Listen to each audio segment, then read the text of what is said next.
Imagine taking a baseball bat to the face. Oh, man. Right. And I mean, not just a glancing blow, a hit so incredibly hard that your nose is completely crushed into a U shape. That is awful. It gets worse. Yeah. Your brain swells so fast that your soft tissue is literally crowding the inside of your skull. One of your eyes is actually forced out of its socket. Unbelievable. Yeah, it's held in place only by the eyelid and the optic nerve.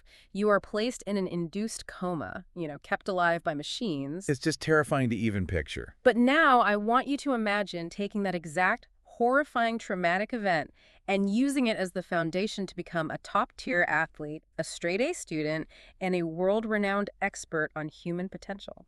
It is definitely a staggering starting point for a conversation about success. You certainly don't expect a story about mastering daily routines to begin in a trauma ward. You really don't. But that is exactly what happened to James Clear. Welcome to the Deep Dive. Today, we have this absolutely fascinating stack of translated excerpts in front of us from Clear's phenomenal book, Atomic Habits. Yeah, and our mission today is to really decode the biological and the psychological blueprint he lays out in this text. Exactly. We are going to build a foolproof architecture to help you achieve continuous 1% daily growth. We'll show you how to manage your routines even when you are incredibly stressed out, and ultimately elevate your skills to a magnificent level. And what is particularly compelling here is that Clear completely discards the idea of a magic pill. Right. No quick fixes. Exactly. He relies heavily on biology, psychology, and neuroscience to explain how to make good habits inevitable and bad habits impossible. He proves that success isn't about massive, once-in-a-lifetime transformations. Yeah. It's entirely about microscopic atomic changes. I love that. And to understand how someone rebuilds a completely shattered life like he did, we really have to start with the literal math of tiny changes because, let's be honest, you look at a 1% improvement and think, well, who cares? Right. It's basically a rounding error, right? Our brains are definitely wired to dismiss it because we crave immediate, massive feedback. But the mathematical reality of the 1% rule is undeniable. How so? Well, the sources break it down like this. If you can get just 1% better every day for 1 year, the math, which is 1.01 to the power of 365, shows you will be nearly 37 times better by the end of the year. 37 times? That's insane. Right. And conversely, if you get 1% worse every day, you decline almost all the way down to zero. So habits are quite literally the compound interest of self-improvement. The compound interest of self-improvement. I mean, there's a wild story in the text about British cycling that proves this exact principle, doesn't it? Oh, yes, the Dave Brailsford approach. So British cycling was looking for 1% improvements in the most unexpected, overlooked areas you can possibly imagine. Like what? Well, we aren't just talking about buying better tires or tweaking the gear ratios. They actually brought in a surgeon to teach the riders the optimal way to wash their hands. Wait, to wash their hands? For a cycling team? Yeah, to avoid catching a cold and missing training days. Oh, wow. Okay, that makes sense. Right, and they tested different massage gels to see which one promoted the absolute fastest muscle recovery. They figured out the specific mattress and pillow for every single rider that yielded the optimal sleep cycle. And they actually traveled with them, right? Exactly. They brought those exact beds to hotels on the road. And they even painted the inside of the team truck white. Okay, hold on. Painting the truck white. At what point does chasing a 1% improvement just become like a distraction from the actual training? I know, it sounds a bit much. It almost sounds like procrastination disguised as optimization. It sounds totally absurd on the surface, absolutely. But you have to look at the mechanism behind it. Yeah. They painted the interior white so they could easily spot tiny specks of dust. Dust. Yeah, dust that might get into the finely tuned mechanics of the racing bikes and degrade their performance. Oh, I see. Alone, a dust-free truck doesn't win a gold medal, right? But Brailsford understood that when you aggregate hundreds of these tiny 1% margins, the compounding effect creates an insurmountable gap between you and the competition. And it worked. It worked incredibly well. They stacked those margins and completely dominated the Olympic Games. Okay, let me play devil's advocate here for a second. Go for it. Because I am a normal person, I'm not an Olympic cyclist. If I go to the gym for 3 days in a row, I look in the mirror, and I do not suddenly look like an Olympian. Obviously not. In fact, I look exactly the same. So it feels completely useless. I put in the effort, I see zero change. So the natural response is to just, well, quit. Why does this 1% matter to me if I can't actually see the results of my hard work? Because you are falling into a psychological trap that Clear brilliantly terms the valley of disappointment. The valley of disappointment. Yeah. We are conditioned to expect progress to be linear. We think effort in should immediately equal visible results out. But every compounding process has a period of delay of results. Think of a bamboo tree. The bamboo tree, how does that fit in? The text uses this brilliant analogy. So a bamboo tree spends its first 5 years completely underground. 5 years. 5 years. It is painstakingly building an invisible, expansive root system. To the outside observer, looking at the dirt, absolutely nothing is happening. It looks like a dead patch of earth. Right. Then suddenly, it shoots up 27 meters in just 6 weeks. Wow. 27 meters. Yeah. So your early efforts in the gym aren't wasted. They're just being stored. You are building the root system. You just haven't crossed the critical threshold where the accumulated results become visible to the naked eye. So what does this all mean for our brains biologically? Like, why is it so incredibly hard to push through that valley when we don't see the bamboo sprouting? If we connect this to the bigger picture, it all comes down to cognitive load and evolutionary survival. The conscious mind is a massive bottleneck. It requires an enormous amount of calories to process new information, and it can really only focus intensely on one problem at a time. So it gets overwhelmed easily. Exactly. So your brain is constantly looking for ways to automate solutions to recurring problems, just so it can free up processing power for new threats or opportunities. So the brain wants to be lazy to survive. Precisely. The text actually references Edward Thorndike's famous experiments with cats in puzzle boxes. Oh, I've heard of this. Yeah, he found that behaviors followed by satisfying results are repeated, while those followed by unpleasant results are avoided. Over time, the brain just skips the conscious trial and error phase entirely and creates a neurological shortcut. It just puts it on autopilot. Right. And this is deeply rooted in Hebb's law from 1949, which states, neurons that fire together wire together. When you repeat an action, the neural pathway physically thickens and becomes more efficient. Wait, so the brain actually physically changes its structure based on our routines? It does. It's fascinating. The sources mention a study on London taxi drivers. Yeah. They spend years studying something called the knowledge, which requires them to memorize the entire, incredibly complex layout of the city's 25,000 streets. That sounds impossible. It is intense. And MRI scans show that their hippocampi, which is the spatial memory center of the brain, are significantly larger than those of non-taxi drivers. No way. Yes. And interestingly, when they retire and stop using that navigational skill, that part of the brain actually shrinks back down. Oh, that is wild. Yeah, so your habits are quite literally sculpting the physical geography of your brain. That completely reframes how I view my morning routine. I mean, now we know why the brain automates things to save energy and how it physically thickens those neural pathways. But how do we actually guide that automation? That's the real question. Right, because clearly, James Clear successfully guided his own recovery. But reading about his turning point at Denison University, it's surprisingly mundane. It really is. Like, it wasn't some Hollywood movie montage where he's running up stadium steps in the snow to dramatic music. No, it was profoundly ordinary, which is actually what makes it so powerful. Right. He is at college. His confidence is completely shattered after the accident and a fairly terrible high school baseball career. And all he does is start going to sleep at a normal hour. Yep. He keeps his dorm room neat and tidy. He starts lifting weights a few times a week. That is literally it. Just basic stuff. But those tiny things gave him a sense of control over his own life again. It rebuilt his confidence, eventually leading to straight A's, becoming the top athlete at the university, and getting a prestigious academic All-America honor. I mean, how does making your bed lead to becoming an elite athlete? It happens because he understood, perhaps intuitively at first, the architecture of identity. Identity, okay. The text breaks behavior change down into 3 distinct layers. Imagine a target with 3 concentric circles. Got a target. The outermost layer is outcomes. This is changing what you get, like losing weight, winning a championship, or writing a book. The middle layer is processes. This is changing what you do, like adopting a new gym routine or, a filing system at work. And the center, the bullseye. The deepest layer, the bullseye, is identity. Changing what you believe. This is your worldview, your self-image, your judgments about yourself and others. Okay.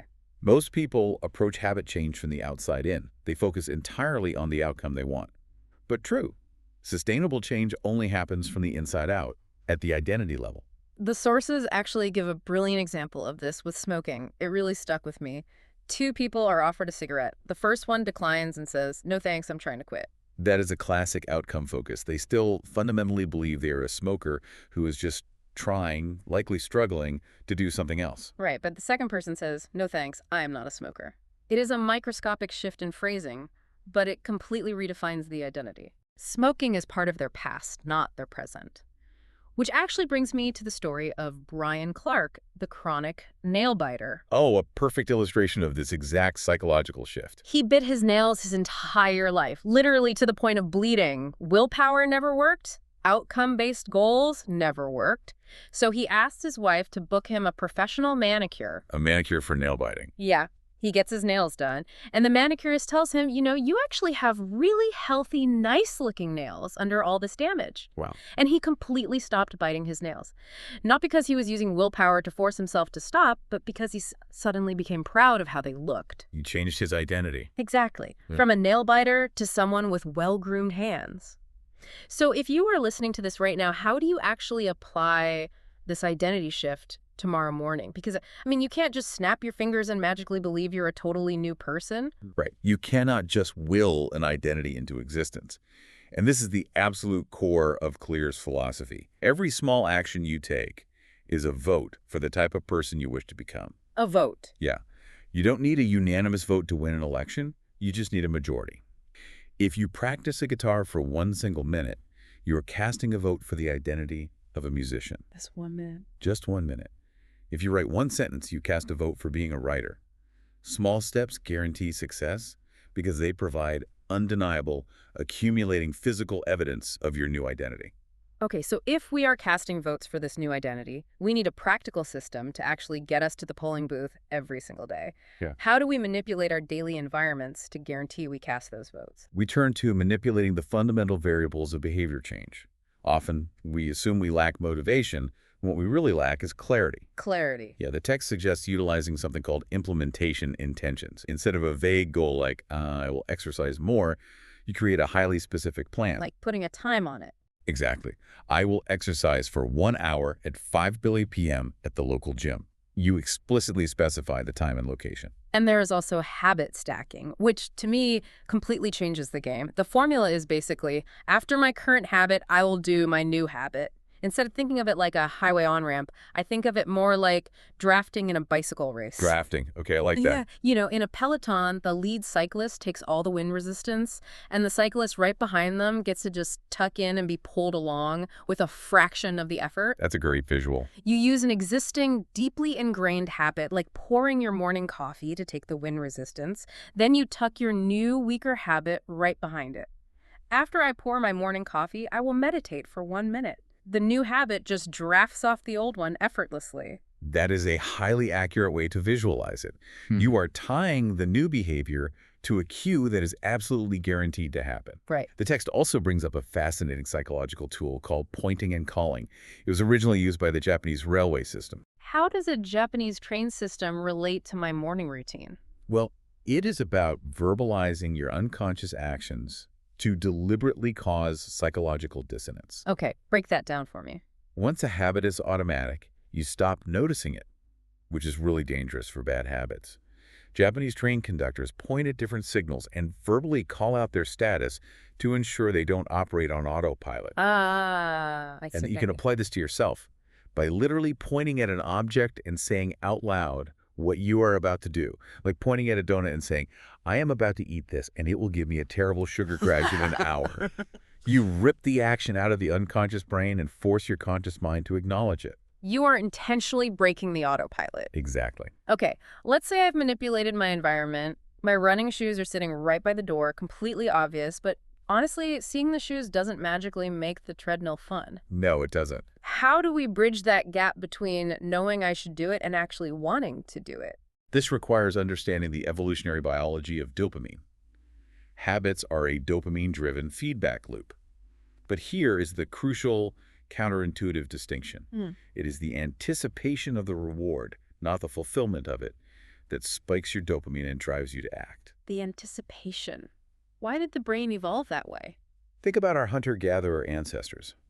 If their brains only released dopamine after they had successfully found food and eaten it, they would never have the biological drive to leave the cave and face the dangers of hunting in the first place. Oh, that makes total sense. The craving itself had to be pleasurable enough to motivate the action. The anticipation has to pull you off the couch. Exactly. So to build a habit, you must make the anticipation attractive. One strategy from the sources is temptation bundling. Temptation bundling. Yeah, you pair an action you inherently want to do with an action you need to do. The text shares a brilliant story of an engineering student who literally wired his stationary exercise bike to his laptop. Wait, he wired his bike to his laptop? Yeah, so that Netflix would only play if he was pedaling at a certain speed. That is genius. Right. He bundled the temptation of watching movies with the hard work of exercise. You know, you can also use a remarkably simple linguistic shift for this too, changing one single word in your vocabulary.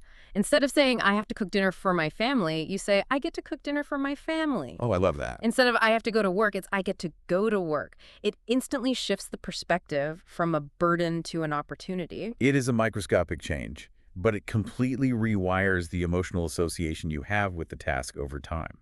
But you know, it is relatively easy to stick to a routine on a sunny Tuesday when you slept 8 hours and everything is going perfectly. Of course. What happens when you are incredibly stressed out, exhausted from work, or you inevitably fail? Because we all do. We need a system architecture that survives complete chaos. We do. And when extreme stress hits, the brain immediately defaults to whatever requires the absolute least amount of effort. This is the biological law of least effort. So to beat stress, you must proactively reduce friction before the stress even occurs. How do we do that? Well, the biggest mistake ambitious people make is getting bogged down in planning. They want the perfect workout spreadsheet or the ideal diet macro plan. But learning and habit formation happen through repetition and practice, not planning. You have to focus on action, not just motion. Action versus motion is a really great distinction. So how do we make the action so frictionless that we do it even when we're exhausted? Use the 2-minute rule. You ruthlessly scale any new habit down so it takes less than 2 minutes to accomplish. 3 minutes? Yep. Read before bed becomes read one single page. Do the 30 minutes of yoga becomes take out my yoga mat and unroll it. Okay, let me stop you right there. Yeah. Are we really saying that for someone wanting to run a marathon, their new habit is just putting on their running shoes and tying the laces? Doesn't that feel a bit absurd? I mean, I'm not going to get fit by just tying my shoes. It sounds absurd until you understand the underlying mechanism. You aren't trying to get fit by tying your shoes. You are ritualizing the very beginning of a process. Okay. By making the start completely effortless, you create a gateway. Once you have put the shoes on, the initial friction is gone, and you are vastly more likely to just step out the door. You are mastering the art of showing up. Just showing up. Remember the voting analogy.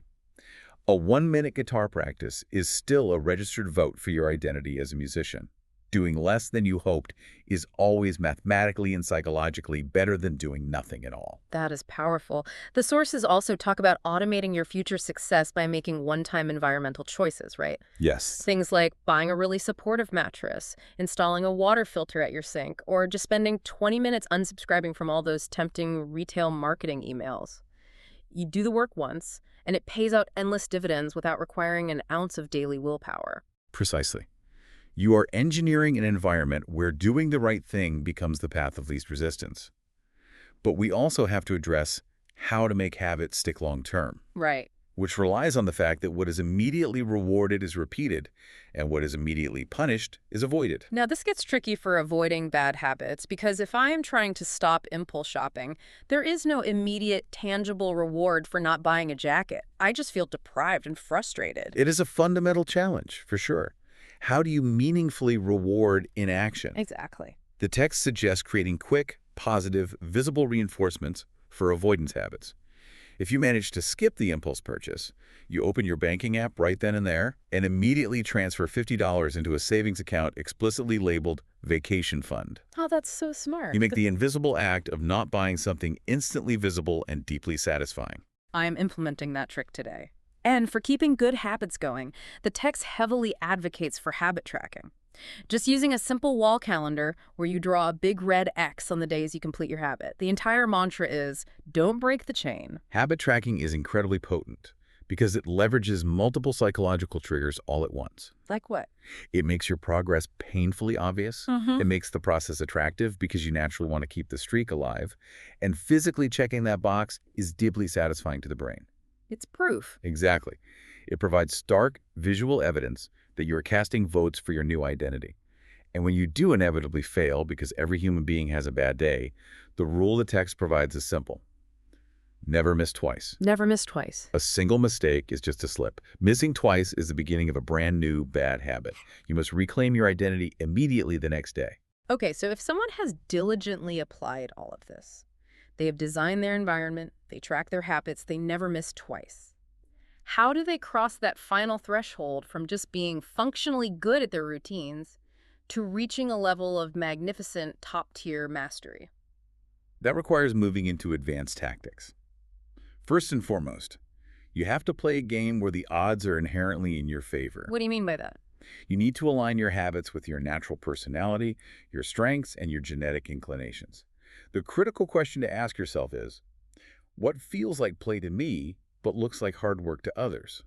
Where do you naturally absorb the pain of the process better than the average person? So you find your natural unfair advantage and build your atomic habits entirely around that specific domain. Exactly. But once you do that, Clear issues a profound warning regarding the inherent danger of automaticity. The danger of it. But isn't making it automatic the whole point? It is, but the very thing that makes habits great, the fact that you can execute them without conscious thought, is also their greatest vulnerability.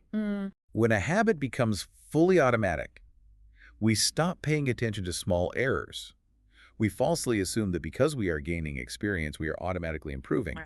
But in reality, you are just reinforcing your current plateaued level of performance. It is exactly like driving the same route to work for 5 years. Yes. You stop noticing the road, you just space out and listen to the radio, and you certainly do not become a professional Formula One race car driver just because you commute in a car every single day. That is a perfect analogy.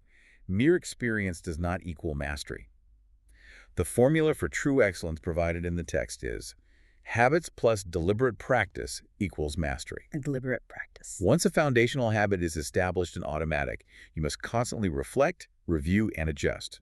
You have to actively bring consciousness back into the automatic process to tweak it, find the next 1% margin, and improve it. So you cannot allow your identity to become so rigid and fixed that it stops evolving. Precisely.